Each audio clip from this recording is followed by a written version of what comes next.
ദിവ്യകാരുണ്യനാഥൻ കരം പിടിച്ചു നയിക്കുന്ന സ്നേഹാനുഭവങ്ങൾ. വിശുദ്ധ കുർബാനയുടെ ആർദ്രമായ ജീവിതാനുഭവങ്ങൾ. ഇത് ആലപ്പുഴ രൂപതാംഗമായ ഫാദർ എഡ്വേർഡ് പുത്തൻപുരയ്ക്കൽ.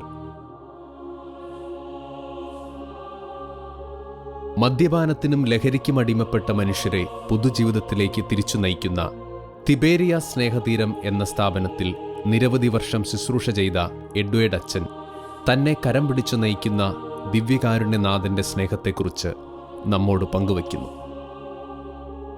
ഈശോ മിശിഹായ്ക്ക് സ്തുതിയായിരിക്കട്ടെ.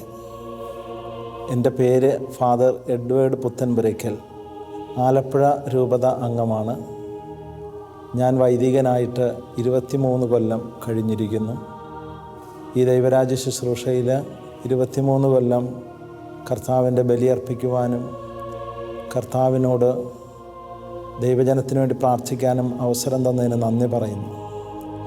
ഞാൻ ആലപ്പുഴ രൂപതയിലെ വിവിധ ഇടവകകളിൽ ശുശ്രൂഷ ചെയ്യുവാനുള്ള ഭാഗ്യം എനിക്ക് ലഭിച്ചു.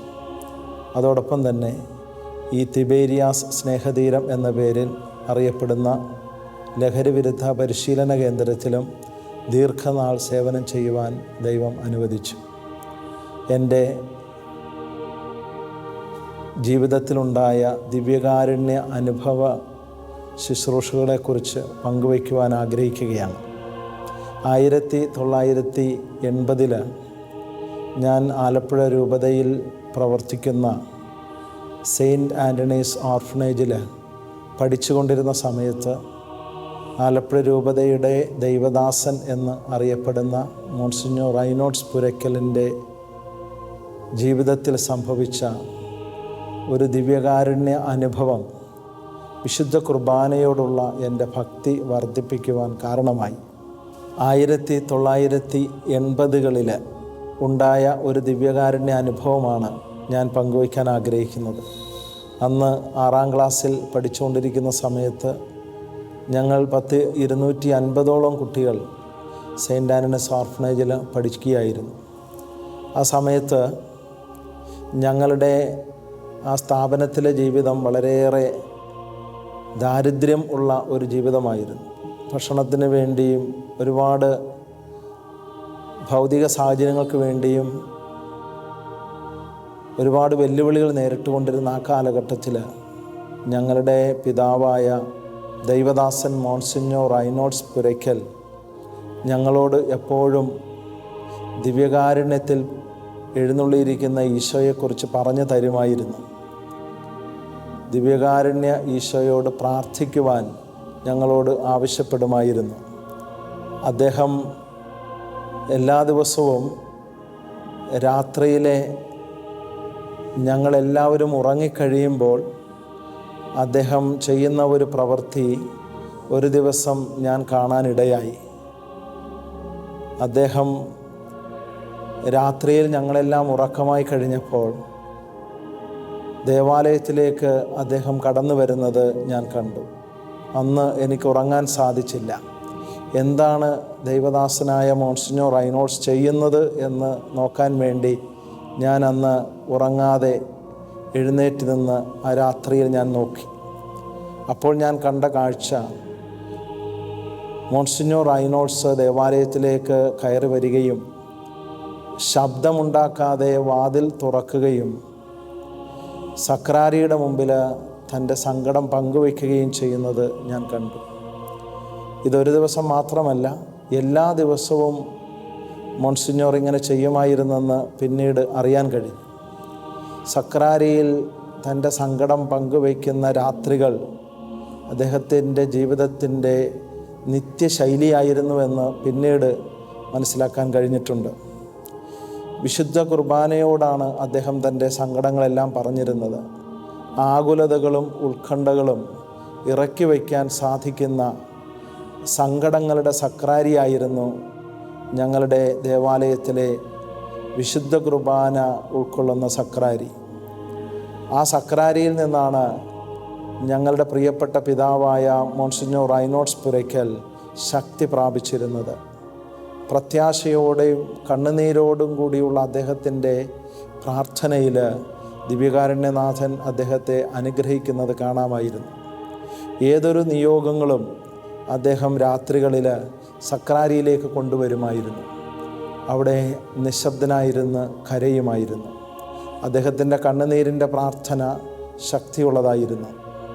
സങ്കീർത്തനത്തിൽ നമ്മൾ വായിക്കുന്നത് പോലെ എളിയവൻ്റെ പ്രാർത്ഥന ആകാശം തുളച്ചു കയറും എന്ന സങ്കീർത്തന വചനം ഞങ്ങളുടെ വല്യച്ഛൻ്റെ ജീവിതത്തിൽ അനുഭവവേദ്യമായിരുന്നു. വിശുദ്ധ കുർബാനയോടുള്ള അദ്ദേഹത്തിൻ്റെ ഭക്തിയാണ് പിന്നീട് അദ്ദേഹം ദിവ്യകാരുണ്യ പ്രേക്ഷിതനായി ആലപ്പുഴയിൽ അറിയപ്പെടാൻ ഇടയായത്. ദിവ്യകാരുണ്യ പ്രേക്ഷിതനായ ആലപ്പുഴയുടെ വല്യച്ഛൻ എന്നറിയപ്പെടുന്ന മോൺസിഞ്ഞോർ റൈനോൾഡ്സ് പുരയ്ക്കൽ ദൈവത്തിൻ്റെ കാരുണ്യത്തിൽ വളരെയേറെ വിശ്വസിച്ചിരുന്ന വ്യക്തിയാണ്. ദൈവ പരിപാലനയിൽ അദ്ദേഹം വിശ്വസിച്ചിരുന്നു. അതുകൊണ്ട് നാളത്തേക്കുള്ളത് ദൈവം കൊണ്ടുവന്ന് തരുമെന്ന് അടിയുറച്ച് വിശ്വസിക്കുന്ന അദ്ദേഹത്തിൻ്റെ ദിവ്യകാരുണ്യ ഭക്തി 6ാം ക്ലാസ്സുകാരനായ എന്നെ ഒരുപാട് സ്വാധീനിച്ചിട്ടുണ്ട്. വിശുദ്ധ കുർബാന പ്രാർത്ഥനയുടെ പ്രാർത്ഥനയാണെന്ന് ഞങ്ങളുടെ പ്രിയപ്പെട്ട വല്യച്ഛൻ ഞങ്ങളെ പഠിപ്പിച്ചു തരുമായിരുന്നു.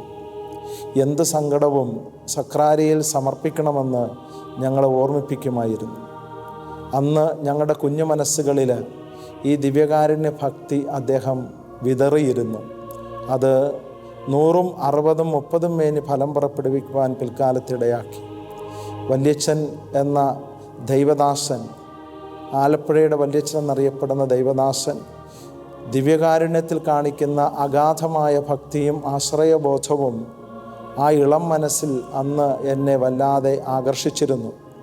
അതുകൊണ്ട് തന്നെ വിശുദ്ധ കുർബാന അർപ്പിക്കുക എന്നത് അന്ന് തന്നെ ഒരു നിത്യശൈലിയായി രൂപപ്പെടുകയുണ്ടായി. അങ്ങനെ ദിവ്യകാരുണ്യത്തോടുള്ള ഭക്തി 6ാം ക്ലാസ്സുകാരനായ എന്നിൽ അന്ന് ഇടം പിടിച്ചു. പിന്നീട് അത് വളർന്ന് വലുതാകാൻ തുടങ്ങി. വിശുദ്ധ കുർബാനയോടുള്ള ഭക്തി വിശുദ്ധ കുർബാന അർപ്പിക്കണമെന്നുള്ള ആഗ്രഹത്തിലേക്ക് എന്നെ കൊണ്ടുചെന്നെത്തിച്ചു. അങ്ങനെയാണ് പൗരോഹിത്യത്തിലേക്കുള്ള ദൈവവിളി തിരഞ്ഞെടുക്കുവാൻ എനിക്ക് പ്രേരണയായത്.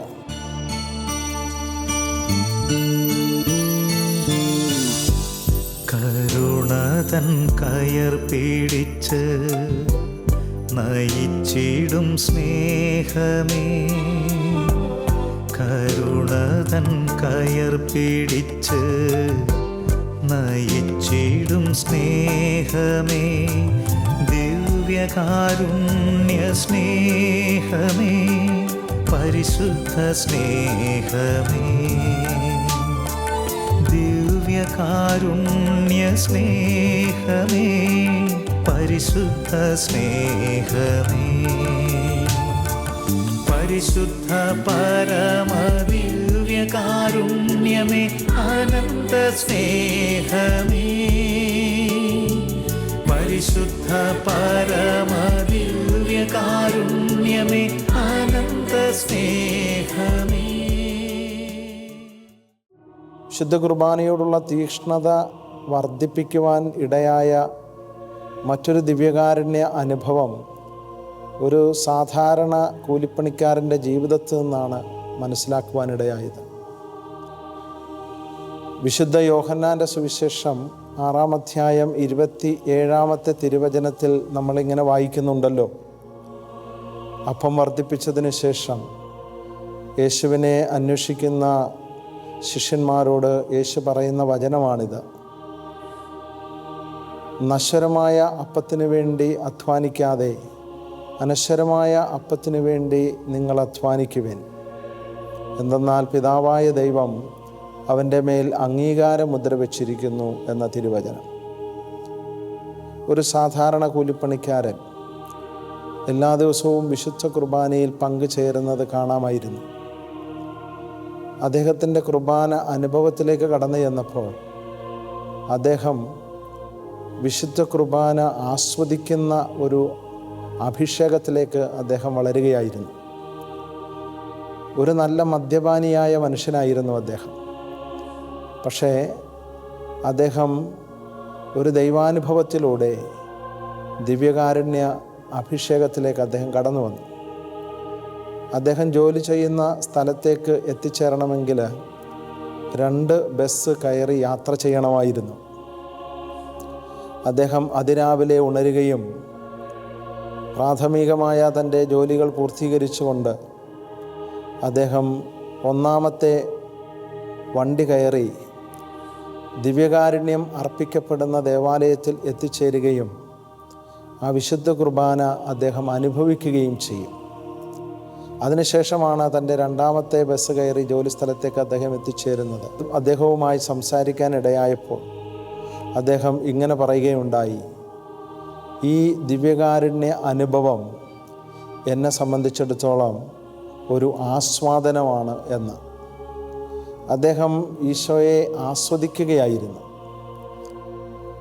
അദ്ദേഹം ഇങ്ങനെ പറഞ്ഞു, വിശുദ്ധ കുർബാന കൊണ്ട് എൻ്റെ ജീവിതമാകുന്ന മുറി ഞാൻ തുറക്കുകയും പരിശുദ്ധ ജപമാല കൊണ്ട് എൻ്റെ ജീവിതമാകുന്ന മുറി ഞാൻ അടയ്ക്കുകയും ചെയ്യും എല്ലാ ദിവസവും എന്ന് അദ്ദേഹം പറയുകയുണ്ടായി.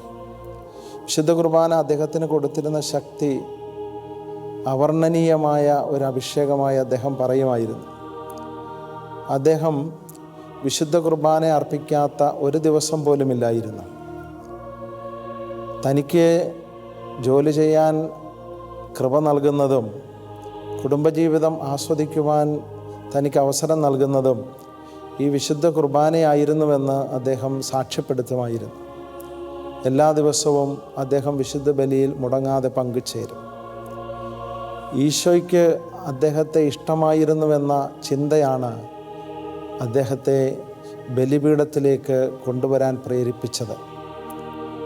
ആ കൂലിപ്പണിക്കാരനായ സാധാരണക്കാരനായ മനുഷ്യൻ ദിവ്യകാരുണ്യത്തിൻ്റെ ദൈവശാസ്ത്രമോ ആധികാരികമായ പഠനമോ ഒന്നും ഇല്ലാത്ത ഒരു സാധാരണ കൂലിപ്പണിക്കാരൻ, അദ്ദേഹത്തിന് വിശുദ്ധ കുർബാനയോടുള്ള ആഴമായ ഭക്തിയും ആസ്വാദനവും കുർബാനയോടുള്ള തീക്ഷ്ണത എന്നിൽ വർദ്ധിപ്പിക്കുകയുണ്ടായി.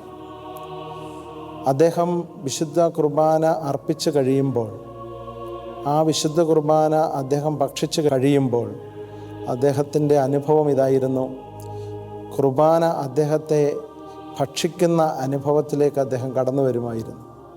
അതുകൊണ്ട് എല്ലാ ദിവസവും അദ്ദേഹത്തിന് ഈ ശുശ്രൂഷയിൽ പങ്കുചേരാൻ അദമ്യമായ ആഗ്രഹമായിരുന്നു.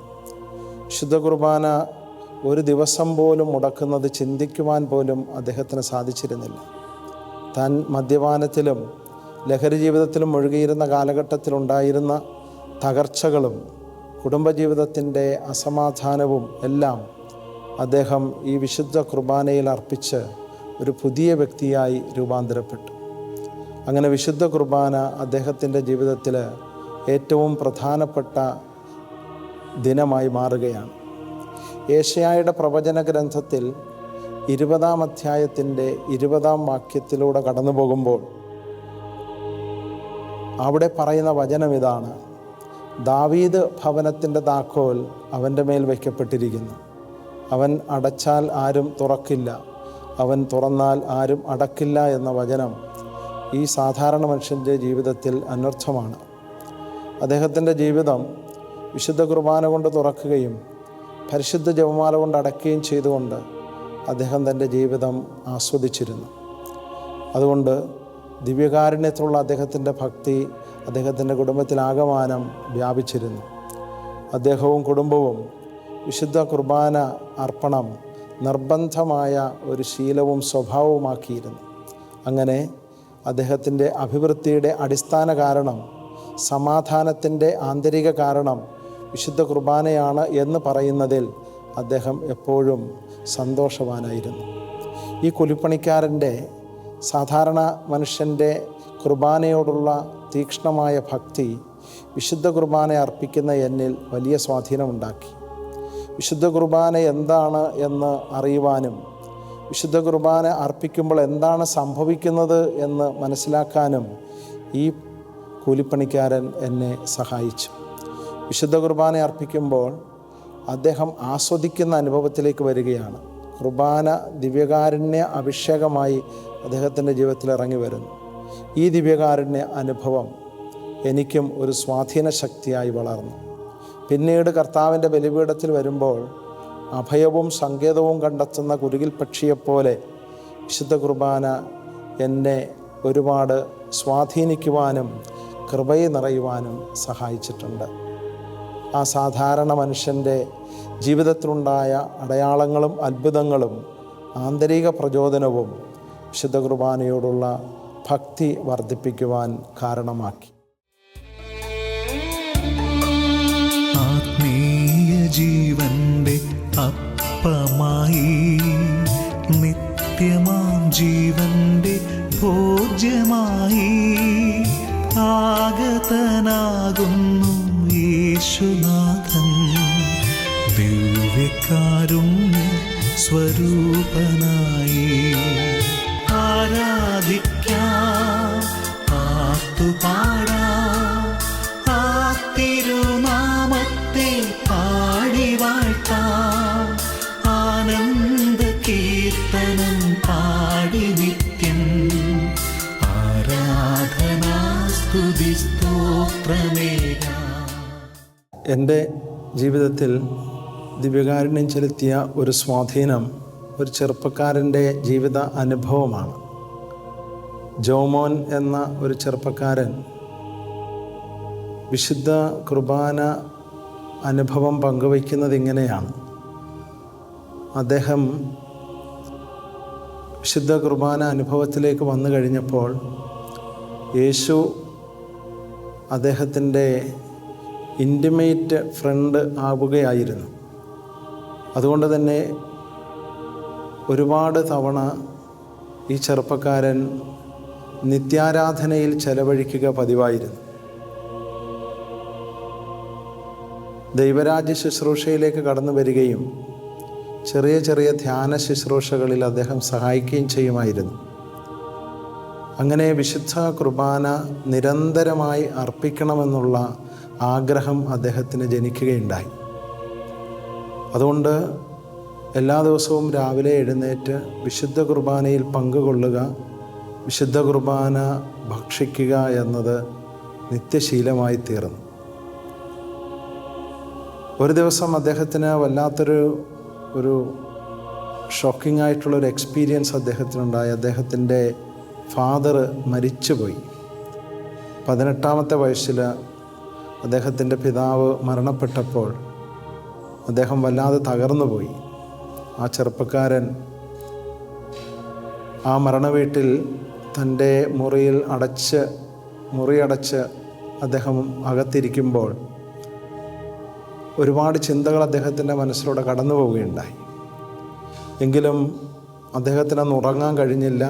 അപ്പൻ്റെ മൃതദേഹം മോർച്ചറിയിൽ വെച്ചിരിക്കുന്നു. പിറ്റേ ദിവസം മൃതസംസ്കാരം നടത്താനായിട്ടുള്ള തയ്യാറെടുപ്പുകൾ വീട്ടുകാർ നടത്തുന്നു. ഈ സമയത്ത് അദ്ദേഹത്തിന് ഒന്നും കഴിയാതെ മുറിയിൽ അദ്ദേഹം തകർന്ന മനസ്സുമായിരിക്കുമ്പോൾ പെട്ടെന്ന് അദ്ദേഹത്തിന് അതിരാവിലെ ദേവാലയത്തിലേക്ക് പോകണമെന്നുള്ള ചിന്തയുണ്ടായി. അവിടെ ചെന്ന് ദേവാലയത്തിൽ പരിശുദ്ധമായ ബലിപീഠത്തിന് മുമ്പിൽ നിന്നുകൊണ്ട് അദ്ദേഹം പൊട്ടിക്കരഞ്ഞു. ആ കണ്ണുനീരും പ്രാർത്ഥനകളുമായി വിശുദ്ധ കുർബാന അന്ന് അദ്ദേഹം അർപ്പിച്ചു. വിശുദ്ധ കുർബാന സ്വീകരണ കർമ്മം കഴിഞ്ഞപ്പോൾ അദ്ദേഹത്തിൽ നിന്ന് ആ സങ്കടങ്ങളെല്ലാം മാറിപ്പോയി, ഭാരങ്ങളെല്ലാം ഒഴിഞ്ഞുപോയി. പിന്നീട് പിതാവിൻ്റെ മൃതദേഹം സംസ്കരിക്കുന്നതിൽ മുന്നിട്ട് നിൽക്കുകയും എല്ലാ കാര്യങ്ങളും അദ്ദേഹത്തിന് ഭംഗിയായി നിർവഹിക്കുകയും ചെയ്യുവാനിടയായി. ജോമോൻ പറയുന്നത്, എൻ്റെ ജീവിതത്തിൽ വിശുദ്ധ കുർബാന നൽകുന്ന ശക്തി പറഞ്ഞ് അറിയിക്കാൻ പറ്റാത്തതാണ്. ഓരോ ദിവസവും ഞാൻ അർപ്പിക്കുന്ന വിശുദ്ധ കുർബാന എനിക്ക് തരുന്ന ആത്മീയ ശക്തി അവർണ്ണനീയമാണ്. ഈ സഹോദരൻ നോർത്ത് ഇന്ത്യയിലൊക്കെ മിഷന് പോകുന്ന സഹോദരനാണ്. ട്രെയിനിലൊക്കെ ആയിരിക്കുന്ന സമയത്ത് അദ്ദേഹത്തിന് വിശുദ്ധ കുർബാന കിട്ടുകയില്ല. അപ്പോൾ വിശുദ്ധ കുർബാന കിട്ടാതെ വരുമ്പോൾ അദ്ദേഹത്തിന് വലിയ സങ്കടമായിരുന്നു. ഒരു ദിവസം പോലും കുർബാന മുടക്കാതിരിക്കുന്ന ഈ വ്യക്തിക്ക് കുർബാന ലഭിക്കാതെ വരുമ്പോൾ ഈ ചെറുപ്പക്കാരൻ വല്ലാതെ വിഷമിക്കുമായിരുന്നു. ഈശോയോട് വ്യക്തിപരമായിട്ട് സംസാരിക്കുമായിരുന്നു. ഈശോയെ, ഇന്ന് എനിക്ക് കുർബാന കിട്ടിയില്ല എന്ന് അദ്ദേഹം ട്രെയിനിൽ വെച്ച് ഈശോയോട് പരിഭവം പറഞ്ഞുകൊണ്ടിരിക്കുന്ന സമയത്ത് ആ ട്രെയിനിലേക്ക് 2 വൈദികർ കയറി വന്നു എന്നുള്ളത് അദ്ദേഹത്തെ, ഈ വിശുദ്ധ കുർബാനയോടുള്ള അദ്ദേഹത്തിൻ്റെ സ്നേഹം ഈശോ കാണുന്നു എന്നുള്ളതിൻ്റെ ഉത്തമ അടയാളമായിട്ട് അദ്ദേഹം പറയുന്നു. എന്തിനാണ് നീ കരയുന്നത് എന്ന് ചോദിച്ചപ്പോൾ, ഇന്നെനിക്ക് വിശുദ്ധ കുർബാന കിട്ടിയില്ല എന്നാണ് ആ ചെറുപ്പക്കാരൻ പറയുന്നത്. ആ വൈദികർ അവൻ്റെ ആഗ്രഹം മനസ്സിലാക്കി അവൻ്റെ ആഗ്രഹം സാധിച്ചു കൊടുക്കുകയുണ്ടായി. അതുപോലെ തന്നെ ഈ ചെറുപ്പക്കാരൻ മിഷൻ കഴിഞ്ഞ് തിരിച്ചു വരുമ്പോഴും അദ്ദേഹം എറണാകുളത്തിറങ്ങി വിശുദ്ധ കുർബാന സ്വീകരിക്കുവാൻ വേണ്ടി വരികയാണ്. 6 മണിക്ക് വിശുദ്ധ കുർബാന അവിടെ നടക്കും. അദ്ദേഹം വിശുദ്ധ കുർബാന അർപ്പിക്കുവാൻ ഒരു ഓട്ടോറിക്ഷ പിടിച്ച് അദ്ദേഹം വരികയാണ്. ആ ഓട്ടോറിക്ഷയിലിരുന്നു കൊണ്ട് ഈ ചെറുപ്പക്കാരൻ ഓട്ടോറിക്ഷ ഡ്രൈവറോട് പറയുന്നുണ്ട്, വേഗം പോകണം, അല്ലെങ്കിൽ കുർബാന തീർന്നു പോകും. പക്ഷേ എറണാകുളത്തെ ബ്ലോക്ക് കൊണ്ട് താൻ താമസിച്ചു. ഓട്ടോയിലിരുന്ന് കരയുന്ന ഈ ചെറുപ്പക്കാരനോട് ഈ ഓട്ടോറിക്ഷ ഡ്രൈവർ ചോദിച്ചു, നീ എന്തിനാണ് ഇങ്ങനെ കരയുന്നത്? എനിക്കിന്ന് ബലി കിട്ടാത്തത് കൊണ്ടാണ്. എന്തിനാണ് ബലി കിട്ടിയില്ലെങ്കിൽ ഇങ്ങനെ കരയണമെന്നുണ്ടോ എന്ന് അയാൾ ചോദിച്ചപ്പോൾ ഈ ചെറുപ്പക്കാരൻ പറഞ്ഞു, എനിക്ക് വിശുദ്ധ കുർബാന കിട്ടിയില്ലെങ്കിൽ വലിയ സങ്കടമാകും എന്ന്. ഒരു കണക്കിന് പള്ളിയിൽ ഓടിച്ചെന്നപ്പോൾ വിശുദ്ധ കുർബാന തീർന്ന വൈദികൻ പുറത്തേക്ക് പോകുന്നത് കണ്ടപ്പോൾ അവന് വലിയ സങ്കടമായി. അവൻ അവിടെ ഇരുന്ന് കരഞ്ഞു. അപ്പോൾ അവിടെ നിന്ന് സിസ്റ്റർ ചോദിച്ചു, നീ എന്തിനാണ് കരയുന്നത്? അവൻ കാര്യം പറഞ്ഞു, ഇന്ന് എനിക്ക് കുർബാന കിട്ടിയില്ല. അപ്പോൾ ആ സിസ്റ്റർ എന്ന് അച്ഛനോട് പറഞ്ഞു, അച്ഛാ, ഇങ്ങനെ ഒരു കൊച്ചു പയ്യൻ വന്ന് അവൻ അവിടെ ഇരുന്ന് കരയുന്നു, അവൻ്റെ ആവശ്യം ജെന്യുവിനാണെന്ന് തോന്നുന്നു. വൈദികൻ അത് കേട്ട് തിരിച്ചു വന്ന് സക്രാരി തുറന്ന് അവന് വിശുദ്ധ കുർബാന പങ്കുവെച്ചു കൊടുത്തു. അവൻ പറയുകയാണ്, എനിക്ക് കിട്ടാവുന്നതിൽ വെച്ച് ഏറ്റവും വലിയ ഭാഗ്യമാണ് എനിക്ക് വിശുദ്ധ കുർബാന ലഭിച്ചു എന്നുള്ളത്. എൻ്റെ ജീവിതത്തിൽ ഞാൻ ഒരിക്കലും വിശുദ്ധ കുർബാന മുടക്കാറില്ല. പരിശുദ്ധ കുർബാന അനുഭവം എൻ്റെ ജീവിതത്തിൽ വലിയ മാറ്റങ്ങൾ സംഭവിച്ചിട്ടുണ്ട്. കാണപ്പെടുന്ന അത്ഭുതങ്ങളോ അടയാളങ്ങളോ അല്ല, മനസ്സിന് തോന്നുന്ന ശാന്തിയും സമാധാനവുമാണ് എൻ്റെ ജീവിതത്തിൽ വിശുദ്ധ കുർബാന സ്വാധീനിച്ചിരിക്കുന്നതെന്ന് ഈ ചെറുപ്പക്കാരൻ പറയുകയുണ്ടായി. ഒരുപാട് അടയാളങ്ങളും അത്ഭുതങ്ങളും വളരെ രഹസ്യമായി ഈ ചെറുപ്പക്കാരന് അനുഭവപ്പെട്ടിട്ടുണ്ട്. മറ്റുള്ളവരുടെ മുമ്പിൽ സാക്ഷ്യപ്പെടുത്താവുന്ന അത്ഭുതങ്ങളെക്കാൾ ഉപരി ആന്തരികമായ ഒരു സമാധാനമാണ് വിശുദ്ധ കുർബാന സ്വീകരിക്കുമ്പോൾ എനിക്ക് ലഭിക്കുന്നതെന്ന് ഈ ചെറുപ്പക്കാരൻ പങ്കുവയ്ക്കുകയാണ്. അങ്ങനെ ആ ചെറുപ്പക്കാരൻ്റെ ദിവ്യകാരുണ്യ അനുഭവം വിശുദ്ധ കുർബാനയോടുള്ള എൻ്റെ ഭക്തിയും തീഷ്ണതയും വർദ്ധിപ്പിക്കുവാൻ കാരണമായിട്ടുണ്ട്. ദിവ്യരഹസ്യങ്ങൾ കൂദാശ ചെയ്തിടും പൂജിതമാം ബലിവേദിയിൽ ആഗതനാകുന്നു ജീവന്റെ അപ്പമായി ദൈവത്തിൻ നിത്യകുമാരനീശോ. ദിവ്യരഹസ്യങ്ങൾ കൂദാശ ചെയ്തിടും പൂജിതമാം ബലിവേദിയിൽ ആഗതനാകുന്നു ജീവന്റെ അപ്പമായി ദൈവത്തിൻ നിത്യകുമാരനീശോ. വിശുദ്ധ യോഹന്നാൻ്റെ സുവിശേഷം 6-ാം അധ്യായത്തിൽ 35-ാമത്തെ തിരുവചനത്തിൽ നമ്മൾ വായിക്കുന്നു, യേശു അവരോട് പറഞ്ഞു, ഞാനാണ് ജീവൻ്റെ അപ്പം. എൻ്റെ അടുക്കൽ വരുന്നവന് ഒരിക്കലും വിശക്കുകയില്ല, എന്നിൽ വിശ്വസിക്കുന്നവന് ദാഹിക്കുകയുമില്ല. ദിവ്യകാരുണ്യത്തിൽ കർത്താവ് പ്രവർത്തിക്കുന്ന അത്ഭുതങ്ങൾ നിരവധിയാണ്. ഒരു ചെറുപ്പക്കാരനിൽ, രോഗിയായി കിടന്ന ഒരു ചെറുപ്പക്കാരനിൽ വിശുദ്ധ കുർബാന പ്രവർത്തിച്ച അത്ഭുതം ആ ചെറുപ്പക്കാരൻ്റെ ജീവിതത്തെ മാറ്റിമറിക്കുകയും പിന്നീട് തൻ്റെ ജീവിതം മുഴുവനും സുവിശേഷത്തിന് വേണ്ടി മാറ്റിവെക്കുകയും ചെയ്ത അനുഭവം പങ്കുവയ്ക്കുകയുണ്ടായി. ദിവ്യകാരുണ്യത്തോടുള്ള ഭക്തി വർദ്ധിപ്പിക്കുന്നതിന് ആ അനുഭവ സാക്ഷ്യം എന്നെ ഏറെ സഹായിച്ചിട്ടുണ്ട്. ആ ചെറുപ്പക്കാരൻ 8-ാം ക്ലാസ് മുതൽ പഠിത്തം നിർത്തി ലഹരിയിലേക്ക് പോയി. മദ്യപാനവും ലഹരിയുമായി അദ്ദേഹത്തിൻ്റെ ജീവിതം മുന്നോട്ട് പോയി. അങ്ങനെ വളരെ ചെറുപ്പത്തിൽ തന്നെ ആ മകൻ രോഗിയായി. ആശുപത്രിക്കാരും വീട്ടുകാരും കൈയൊഴിഞ്ഞു. മരണം കാത്തുകിടക്കുന്ന ഈ ചെറുപ്പക്കാരൻ ഒരിക്കൽ തൻ്റെ സഹപ്രവർത്തകരോട് പറഞ്ഞു, എനിക്ക് വിശുദ്ധ കുർബാന കൈക്കൊള്ളണം. താൻ മരിക്കുമെന്ന് അറിയാമായിരുന്നു. മരണം അടുത്തു വരുന്നു എന്ന് മനസ്സിലാക്കിക്കൊണ്ട് എനിക്ക് വിശുദ്ധ കുർബാന സ്വീകരിക്കണമെന്ന് ഈ ചെറുപ്പക്കാരൻ നിർബന്ധിക്കുകയുണ്ടായി. അവൻ്റെ നിർബന്ധപ്രകാരം അവന് വിശുദ്ധ കുർബാന നൽകപ്പെട്ടു. അവൻ നന്നായിട്ട് കുമ്പസാരിക്കുകയും വിശുദ്ധ കാരുണ്യം സ്വീകരിക്കുകയും ചെയ്തു. ഈ വിശുദ്ധ കുർബാന സ്വീകരിച്ച ഈ ചെറുപ്പക്കാരനെ അത്ഭുതകരമായ മാറ്റം സംഭവിച്ചു. അവൻ ആ കിടക്കയിൽ നിന്ന് എഴുന്നേൽക്കുകയാണ്. യാക്കോബ് ശ്ലീഹായുടെ ലേഖനത്തിൽ 5-ാം അധ്യായത്തിൽ 18-ാം വചനം നമ്മൾ വായിക്കുന്നുണ്ട്. നിങ്ങളുടെ ഇടയിൽ ആരെങ്കിലും രോഗികളായിരിക്കുന്നുണ്ടെങ്കിൽ സഭാപുരോഹിതന്മാരെ വിളിച്ചുകൊണ്ട് വരിക. അവർ തൈലം പൂശി കർത്താവിൻ്റെ നാമത്തിൽ പ്രാർത്ഥിക്കട്ടെ. വിശ്വാസത്തോടു കൂടിയ പ്രാർത്ഥന രോഗിയെ സുഖപ്പെടുത്തുമെന്ന്. ഈ ചെറുപ്പക്കാരനെ സംബന്ധിച്ചിടത്തോളം അവൻ്റെ വിശ്വാസം അവനെ രക്ഷയിലേക്കും സൗഖ്യത്തിലേക്കും നയിച്ചു. പിന്നീട് അവൻ സാക്ഷ്യപ്പെടുത്തുന്നത് ഇങ്ങനെയാണ്: ദിവ്യകാരുണ്യനാഥനായ ഈശോ എനിക്കൊരു പുതുജീവിതം നൽകുകയുണ്ടായി. ഇനി ഞാൻ മദ്യപാനത്തിലേക്കും ലഹരിയിലേക്കുമില്ല. ഇനിയുള്ള ജീവിതം മുഴുവൻ യേശുവിൻ്റെ ലഹരിയെക്കുറിച്ച് സംസാരിക്കുവാൻ ഞാൻ വിനിയോഗിക്കും. യേശുവാണ് യഥാർത്ഥ ലഹരിയെന്നും ആ ലഹരി നമ്മൾ ഉപയോഗിച്ചാൽ നമുക്ക് നിത്യമായ സന്തോഷം ലഭിക്കുമെന്നും ഇന്ന് ധ്യാനവേദികളിലും ധ്യാന കേന്ദ്രങ്ങളിലും കുടുംബങ്ങളിലുമൊക്കെ ഈ ചെറുപ്പക്കാരൻ സാക്ഷ്യപ്പെടുത്തിക്കൊണ്ടിരിക്കുന്നു. ഇവൻ്റെ മാനസാന്തരം അനേകം കൂട്ടുകാർക്ക് പ്രചോദനമായി.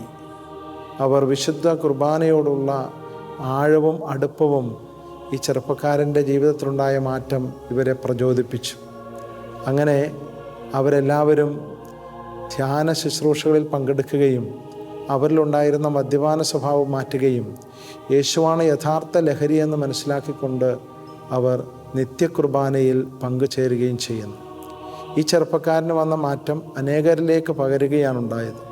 അങ്ങനെ ആ ദിവ്യകാരുണ്യ അനുഭവം അവരുടെ കൂട്ടുകാരിലേക്കും പകരുകയും അവരിന്ന് വലിയ സാക്ഷ്യമായി ആ ഇടവകയിൽ പ്രവർത്തിക്കുകയും ചെയ്യുന്നു. പ്രിയമുള്ളവരെ, ദിവ്യകാരുണ്യത്തോടുള്ള ആ ചെറുപ്പക്കാരൻ്റെ അനുഭവം ദിവ്യകാരുണ്യത്തോടുള്ള ഭക്തി വർദ്ധിപ്പിക്കാനും വിശുദ്ധ കുർബാനയോടുള്ള ആഴമായ സ്നേഹവും വിശ്വാസവും വർദ്ധിപ്പിക്കുവാനും ഇടയായി. അങ്ങനെ ജീവിതത്തിൽ ദിവ്യകാരുണ്യ അനുഭവങ്ങൾ കുറേ കൂടെ വിശ്വാസത്തിൻ്റെ ആഴത്തിലേക്ക് എന്നെ കൂട്ടിക്കൊണ്ടുപോയി.